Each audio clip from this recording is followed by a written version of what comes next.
किसी ने सच कहा है कि एक प्रणाम कई परिणाम बदल सकता है।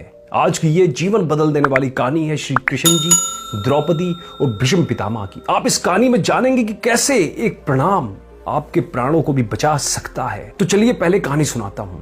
एक दिन दुर्योधन के व्यंग्य से आहत होकर भीष्म पितामह घोषणा कर देते हैं कि मैं कल पांडवों का वध कर दूंगा। उनकी घोषणा का पता चलते ही पांडवों के शिविर में बेचैनी बढ़ गई। भीष्म पितामह की क्षमताओं के बारे में सभी को पता था, इसलिए सभी किसी अनिष्ट की आशंका से परेशान हो गए। तब श्री कृष्ण ने द्रौपदी से कहा, अभी मेरे साथ चलो। श्री कृष्ण द्रौपदी को लेकर सीधे भीष्म पितामह के शिविर में पहुंच गए। शिविर के बाहर खड़े होकर उन्होंने द्रौपदी से कहा, अंदर जाकर भीष्म पितामह को प्रणाम करो। द्रौपदी ने अंदर जाकर पितामह भीष्म को प्रणाम किया तो उन्होंने अखंड सौभाग्यवती भवा का आशीर्वाद दे दिया।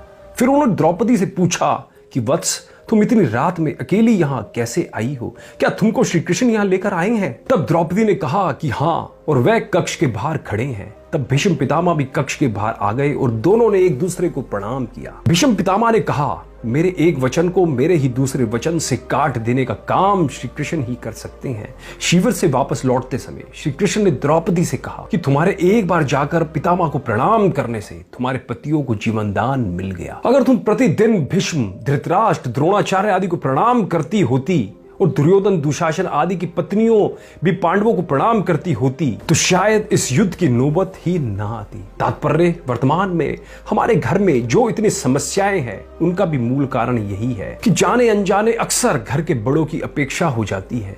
यदि घर के बच्चे और बहुएं प्रतिदिन घर के सभी बड़ों को प्रणाम कर उनका आशीर्वाद ले ले तो शायद किसी भी घर में कभी भी कोई कलेश ना हो। बड़ों के दिए आशीर्वाद कवच की तरह काम करते हैं, उनको कोई अस्त्र शस्त्र नहीं भेज सकता। इसलिए आप सभी मित्रों को निवेदन है कि इस संस्कृति को सुनिश्चित कर नियमबद्ध करें तो घर स्वर्ग बन जाए। क्योंकि प्रणाम प्रेम है, प्रणाम अनुशासन है, प्रणाम शीतलता है, प्रणाम आदर सिखाता है, प्रणाम से सुविचार आते हैं, प्रणाम झुकना सिखाता है, प्रणाम क्रोध मिटाता है, प्रणाम आंसू धो देता है, प्रणाम अहंकार मिटाता है और प्रणाम हमारी संस्कृति है। इसके अलावा चरण छूकर प्रणाम करने के ये है 11 जबरदस्त फायदे जिसे शायद आप नहीं जानते होंगे, पर आपके लिए जानना बहुत जरूरी है। अगर समझ जाओगे तो जीवन बदल जाएगा। पहला, चरण छूने का मतलब है पूरी श्रद्धा के साथ किसी के आगे नतमस्तक होना। इससे विनम्रता आती है और मन को शांति मिलती है। साथ ही चरण छूने वाला दूसरों को भी अपने आचरण से प्रभावित करने में कामयाब होता है। दूसरा, जब हम किसी आदरणीय व्यक्ति के चरण छूते हैं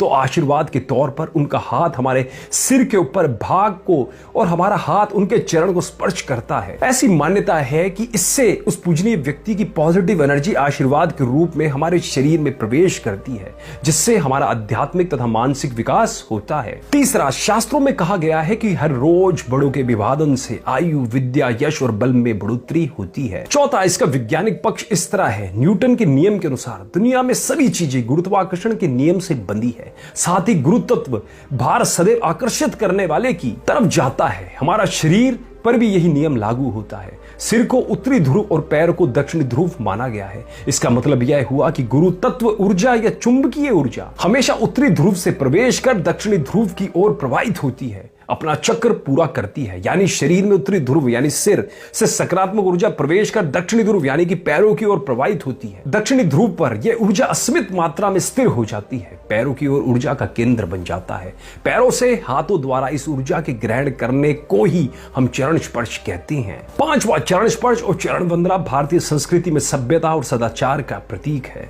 छठा, माना जाता है कि पैर के अंगूठे से भी शक्ति का संचार होता है। मनुष्य के पांव के अंगूठे में भी ऊर्जा प्रसारित करने की शक्ति होती है। सातवां, मान्यता है कि बड़े बुजुर्गों के चरण स्पर्श नियमित तौर पर करने से कई प्रतिकूल ग्रह भी अनुकूल हो जाते हैं। आठवां, इसका मनोवैज्ञानिक पक्ष यह भी है कि जिन लक्ष्यों की प्राप्ति को मन में रखकर बड़ों को प्रणाम किया जाता है उस लक्ष्य को पाने का बल मिलता है। नौवां, यह एक प्रकार का सूक्ष्म व्यायाम भी है। पैर छूने से शारीरिक कसरत होती है। झुककर पैर छूने, घुटने में बल, बैठकर प्रणाम करने या साष्टांग दंडवत से शरीर लचीला बनता है। 10वां, आगे की ओर झुकने से सिर में रक्त प्रवाह बढ़ता है जो सेहत के लिए फायदेमंद है। 11वां, प्रणाम करने का एक फायदा यह भी है कि इससे हमारा अहंकार कम होता है। इन्हीं कारणों से बड़ों को प्रणाम करने की परंपरा को नियम और संस्कार का रूप दे दिया गया है। ध्यान रखने वाली बात यह है कि केवल उन्हीं के चरण स्पर्श करने चाहिए जिनके आचरण ठीक हो। चरण और आचरण के बीच भी सीधा गहरा संबंध है। इसलिए आप सभी दोस्तों से एक निवेदन करूंगा कि पश्चिम सभ्यता की तरफ ज्यादा आकर्षित मत होइए, अपने